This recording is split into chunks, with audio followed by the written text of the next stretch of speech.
সুপ্রিয় দর্শক আসসালামু আলাইকুম। কেমন আছেন আপনারা? নিশ্চয়ই ভালো আছেন। আজকের ভিডিওতে আপনাদের সবাইকে স্বাগত জানাচ্ছি। আজকে আমি আপনাদের সাথে শেয়ার করব নর্মাল ডেলিভারি স্রাব যাওয়ার কতক্ষণ পরে পেইন শুরু হয়। তাহলে চলুন মূল ভিডিওতে যাওয়া যাক। বাই দ্য ওয়ে, মূল ভিডিওতে যাওয়ার আগে একটা কথা বলি, আমি আমার চ্যানেলে pregnancy related, specially normal delivery related অনেক ইম্পর্টেন্ট তথ্য ভিডিও আকারে শেয়ার করে থাকি। এই তথ্যগুলো আমার পার্সোনাল এক্সপিরিয়েন্স ও আমার ডক্টরের সাজেশন থেকে নেওয়া। তাই আমার চ্যানেলটিকে যদি একবার আপনারা ভিজিট করেন, তাহলে আপনারা আপনাদের প্রশ্নাতীত মনের অনেক প্রশ্নের উত্তর পেয়ে যেতে পারেন। আমন্ত্রণ জানাবো আমার চ্যানেলটিকে একবার ভিজিট করে দেখার। এবারে চলুন মূল আলোচনায় যাওয়া যাক। আমি শুরুতেই বলেছি আজকে আলোচনা করব নর্মাল ডেলিভারি স্রাব যাওয়ার কতক্ষণ পরে পেইন শুরু হয়। দেখুন, আমরা সবাই জানি যে নর্মাল ডেলিভারিটা সিজারের তুলনায় ভালো, কেননা সিজার হলো একটা ছোটোখাটো অপারেশনের আগে পরে বিভিন্ন ধরনের ঝুঁকি থাকে সাইড ইফেক্টস। সিজারিয়ান পেশেন্টকে সারা জীবনভর কিছু না কিছু রোগশোক বহন করতে হয়, বিভিন্ন ধরনের নিষেধাজ্ঞা মানতে হয়। কিন্তু নর্মাল ডেলিভারি তার সব কিছু থেকে সেফ ও সিকিউরড বিধায় আমরা সবাই নর্মাল ডেলিভারিকে পছন্দ করি, নর্মালে বাচ্চা জন্ম দিতে চাই। কিন্তু নর্মাল ডেলিভারিটা হচ্ছে একটা সম্পূর্ণ প্রাকৃতিক পদ্ধতি। এখানে প্রতিটি ধাপ প্রাকৃতিকভাবে শুরু হয়ে প্রাকৃতিকভাবে শেষ হবে। জোরাজুরি করে ওষুধ দিয়ে ডাক্তার দিয়ে কোনো মতেই সম্ভব নয়। সেই জন্য নর্মাল ডেলিভারির যে সেই প্রসেসটা শুরু হয় প্রথমে সাদা স্রাব দিয়ে। অনেকের মনে প্রশ্ন আসতে পারে, আমার তো স্রাব যায়।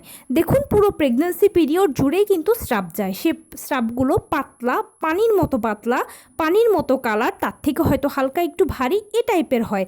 কিন্তু যেটা নর্মাল ডেলিভারি স্রাব, রিপিট করছি, যেটা নর্মাল ডেলিভারি স্রাব, সেই স্রাবটা ঘন, থকথকে, আঠালো, থোকা চাকা জেলির মতো উজ্জ্বল সাদা বর্ণের।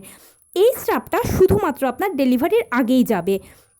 ডেলিভারির পূর্বে যখনই এই স্রাবটা দেখবেন, তখনই শিওর হয়ে যাবেন আপনার নর্মালি বাচ্চা হবে। নর্মাল ডেলিভারি প্রসেস ধীরে ধীরে শরীরে শুরু হতে যাচ্ছে। অনেকের শুধু স্রাব যায়, অনেকের আবার স্রাবের সাথে রক্ত মিশ্রিত যায়। তবে সেই রক্তের রং কখনোই লাল হবে না, সেটা হবে হালকা বাদামি বা হালকা গোলাপি বর্ণের, একদম পিরিয়ডের প্রথম দিনের মতো। এইভাবে যখন স্রাব যাবে, তখন স্রাবটা প্রায় 24 ঘন্টা ধরে যায়, আবার অনেকের তার থেকেও কম সময় যায়। কারণ এটাকে আপনি স্রাব বললেও ডাক্তাররা বলছে মিউকাস প্লাগ হচ্ছে বোতলের ছিপির মতো। বোতলের ভেতরে যেরকম তরলগুলো ছিপি দিয়ে আটকে থাকে, তেমনি এই মিউকাস প্লাগ দিয়ে গর্ভের ভেতরে জরায়ুর মধ্যে বাচ্চাটা পানির মধ্যে ভেসে থাকে। তো এই স্রাবগুলো আস্তে আস্তে নির্গত হতে থাকে। কারো 24 ঘন্টাও লাগে, কারো তার থেকে কম সময়ও লাগে, কারো তার থেকে আরও কম সময় লাগে। এই স্রাব যাওয়ার সাধারণত 24 ঘন্টার মধ্যে আপনার পানি ভাঙা শুরু হবে, এবং তার পাশাপাশি আরও 24 ঘন্টার মধ্যে আপনার পেইন এসে যাবে। টোটাল স্রাব যাওয়ার পরে ডেলিভারি হতে 3 থেকে সর্বোচ্চ 4 দিন সময় লাগবে। কারো ক্ষেত্রে 1 বা 2 দিনের ভেতরেও হয়ে যায়। কারো ক্ষেত্রে সবগুলো প্রসেস আবার এত দ্রুত হয়ে যায় যে কয়েক ঘন্টার মধ্যেও ডেলিভারি কাজটা হয়ে যেতে পারে। এটা ডিপেন্ড করে, ম্যান টু ম্যান ভ্যারাই করে। তো এই ছিল আজকের ভিডিও। কেমন লাগলো বলুন। যদি ভালো লেগে থাকে ও হেল্পফুল হয়ে থাকে, তাহলে প্লিজ লাইক, কমেন্ট, শেয়ার করতে একদম ভুলবেন না। আর সেই সাথে আমার চ্যানেলটিকে সাবস্ক্রাইব করার বিনীত অনুরোধ রইল। পাশে থাকা বেল আইকনটি ক্লিক করে দেবেন, যেন আমি ভিডিও আপলোড করার সাথে সাথে আপনার নোটিফিকেশান পেয়ে যান। যদি কোনো প্রশ্ন থাকে কমেন্টসে জানাবেন, আমি রিপ্লাই দেব।